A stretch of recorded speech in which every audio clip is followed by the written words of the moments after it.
C'est clairement l'info de cette soirée. Nicolas Sarkozy, que l'on disait flou sur la question du mariage homosexuel, a fini par basculer dans le camp des anti-mariages. Il s'exprimait en fin d'après-midi devant les militants d'un nouveau courant UMP baptisé Sens commun, qui rassemble en fait des partisans de la manif pour tous.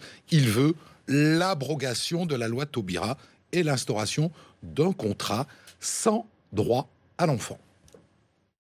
Avec le mariage pour tous tel qu'il est organisé, la séparation entre la filiation et le mariage est impossible. Et qu'à ce moment-là, si nous gardons les choses en état, cela voudra dire qu'on ne pourra pas faire la différence entre un mariage homosexuel et un mariage hétérosexuel dans ses conséquences sur la filiation. Donc ça ne sert à rien de dire qu'on est contre la GPA ou contre la PMA si on n'abroge pas la loi Taubira, puisque la loi Taubira, justement, conduira à cela. Alors, je vous présente les protagonistes du débat. Caroline Mécari, bonsoir. Bonsoir. Vous êtes avocate, spécialiste du droit de la famille, partisan du mariage pour tous. Vous ne l'avez jamais caché. Et Albéric Dumont, bonsoir. Bonsoir Christophe. Vous êtes vous porte-parole de la manif pour tous. Vous êtes content ce soir. Vous avez marqué un point. Partie de ces manifs, vous amenez l'ancien président de la République à vous rejoindre d'une certaine manière. Effectivement, c'est une victoire d'étape de la manif pour tous ce soir, puisque d'étape, tout à fait, puisque nous ne sommes pas encore à l'abrogation de la loi, et l'abrogation de la loi Taubira reste notre objectif. Donc on constate un effet de levier depuis quelques temps, et on a tous les leaders de l'opposition qui nous rejoignent, qui rejoignent petit à petit les positions défendues par la manif pour tous, et Marine Le Pen au Front National, jusqu'au centre, Jean-Christophe Fromentin à l'UDI, et puis à l'UMP, Xavier Mariton, vous avez Hervé Mariton, Xavier Bertrand, et maintenant l'ancien président de la République. Aujourd'hui, c'est une belle victoire d'étape de la manif pour tous et de ces associations de ce mouvement social. Caroline Mécari, quand vous découvrez que le débat repart? Écoutez, ma première réaction, c'est de vous dire que Nicolas Sarkozy en est à sa énième gesticulation politicienne. Sur le sujet, on le voit bien, il est dans un débat face à des militants, il leur sert ce que ces militants ont envie d'entendre. Et on voit qu'il se laisse entraîner. Il est totalement discrédité sur le plan politique, de toute manière. C'est quelqu'un qui a décidé de faire campagne à droite. Je dirais même à droite de la droite, voire à droite de la droite de la droite. Et il dit à des militants ce que ceux-ci ont envie d'entendre. Sauf que ce que ceux-ci ont envie d'entendre ne tient pas une seule seconde la route juridiquement. C'est-à-dire qu'on ne peut pas abroger selon vous? Non. On peut abroger. Ce qu'une loi a fait, une autre loi peut le défaire. Sauf que on sait aussi que, évidemment, il n'est pas question de démarier les personnes qui sont déjà mariées. De même qu'il n'est pas question de supprimer l'adoption des enfants qui ont déjà été adoptés. Donc, évidemment que l'on va créer un vrai problème juridique que le Conseil constitutionnel va devoir trancher, à savoir la discrimination qui va exister donc entre des couples homosexuels qui ont pu se marier, qui ont pu adopter, et puis ceux qui, si jamais la loi était abrogée, parce que encore faudrait-il que Nicolas Sarkozy fasse ce qu'il dit, ce qui est loin d'être sûr, donc si la loi était abrogée, il y aurait une discrimination entre des citoyens dans des situations similaires. Et puis on sait aussi que le Conseil constitutionnel, il a ce qu'on appelle sa jurisprudence cliquet. C'est-à-dire qu'à partir du moment où la France accorde des droits à une catégorie de citoyens X, Y, peu importe les droits en question, le Conseil constitutionnel n'a jamais admis que l'on puisse revenir sur cette acquisition de droits. Donc vous envisagez qu'une abrogation de la loi soit déclarée inconstitutionnelle? Absolument. Non seulement inconstitutionnelle par le Conseil constitutionnel, mais en plus, si la loi venait à être abrogée, immédiatement la Cour européenne des droits de l'homme pourrait être saisie d'une problématique relative à la discrimination, c'est-à-dire à la différence de traitement entre des couples placés dans la même situation. Et on ne peut pas sortir de cette quadrature. On est parti sur le terrain juridique, mais c'est intéressant. C'est quelque chose que vous connaissez d'ailleurs, ça? Écoutez, moi je suis étudiant en droit, alors je n'ai pas forcément le niveau de notre interlocutrice, mais néanmoins, ce qui est certain, c'est que la discrimination à laquelle je pense, c'est la discrimination des enfants, et ces enfants qui n'auront pas tous la même chance d'avoir un père et une mère. Aujourd'hui, et Maître Mécari l'a dit, ce qu'une loi a fait, une loi peut la défaire. Donc juridiquement, on peut abroger une loi, et c'est ce que nous souhaitons aujourd'hui. Et bien sûr, et je remercie Maître Mécari de le souligner, aujourd'hui, personne ne demande de démarier les couples homosexuels qui ont été mariés, personne ne demande de casser les adoptions qui ont été accordées jusqu'à présent. Voilà, nous demandons aujourd'hui une abrogation mais sans rétroactivité, évidemment. Vous voyez le problème, donc vous voyez la discrimination qui va exister sur le plan juridique entre ceux qui se seront mariés, qui auront adopté, et puis tous les autres. D'ailleurs, en réalité, Nicolas Sarkozy ne croit pas une seule seconde ce qu'il raconte. Il y a à peine 15 jours, il disait « Oh non, je veux rassembler écoutez, je ne veux pas me prononcer. Dans 15 jours, il va dire encore autre chose. On lui prête même l'intention d'avoir voulu faire voter cette loi en fin de mandat. C'est fort possible, mais peu importe. Ce que je voudrais dire quand même, puis si l'on parle de ceux qui ont milité contre le vote de cette loi, et je pense notamment à Madame Boutin ou à Monsieur Philippe Gosselin, ou à Monsieur Dumont qui est à côté de vous. Qui ont été, oui, mais ils ne partagent pas la même position. Madame Boutin aujourd'hui, elle dit, il faut arrêter d'être dans les postures. On sait très bien qu'on ne peut pas défaire cette loi. Philippe Gosselin dit exactement la même chose. Et pourquoi par ailleurs? Tout simplement parce que, en fait, la majorité des Français aujourd'hui est tout à fait défavorable à l'abrogation de la loi. C'est la Croix, sondage publié dans la Croix en septembre 2014. 3 Français sur 4 sont opposés à l'abrogation de la loi. Donc évidemment, Nicolas Sarkozy, évidemment, il suivra le mouvement. Mais là, il était dans un meeting politique. Donc voilà, c'est aussi simple que ça. Vous ne pouvez pas ignorer ces sondages.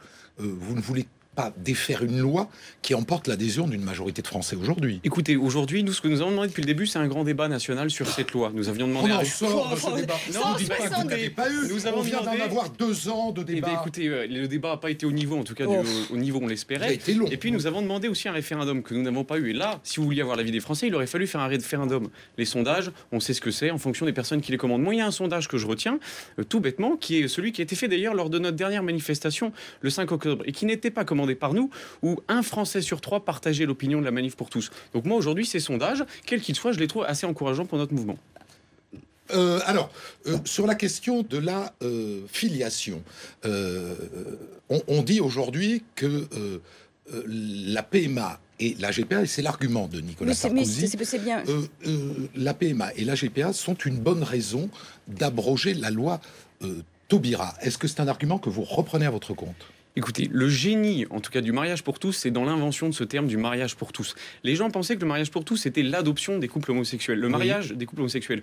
Aujourd'hui, l'adoption... C'est-à-dire que les gens ne pensaient pas ça. Des tas de gens qui savaient que ça ne serait pas possible ont dit dès le début que les homosexuels n'auraient pas d'enfants à adopter, qu'il n'y en avait pas de disponibles pour l'adoption par les homosexuels. Aujourd'hui, ce que dit la loi du mariage pour tous, elle dit que les couples homosexuels peuvent se marier et ont accès à la filiation. À partir du moment où, effectivement, il y a très peu d'enfants à adopter, comment fait-on pour avoir des enfants? Eh bien, on les fabrique. Donc, par la PMA, par la GPA. Comment dire à un couple de femmes qu'il a le droit d'avoir recours à une procréation médicalement assistée sans qu'il y ait une discrimination vers les couples d'hommes qui ne peuvent pas évidemment avoir accès à une procréation médicalement assistée et qui vont devoir aller à l'étranger pour avoir recours à une gestation pour autrui. Et c'est une des revendications de la Manif pour tous, c'est que la France milite au niveau international pour l'abolition universelle des mères porteuses. Écoutez, excusez-moi, mais là on vient d'entendre ce qu'il y a de plus confus. D'abord, il faut rappeler la loi en France aujourd'hui. Depuis 1994, la procréation médicalement assistée fait l'objet d'un texte spécifique qui est dans le Code de la santé publique et qui dit que la procréation médicalement assistée, elle est ouverte uniquement aux couples hétérosexuels.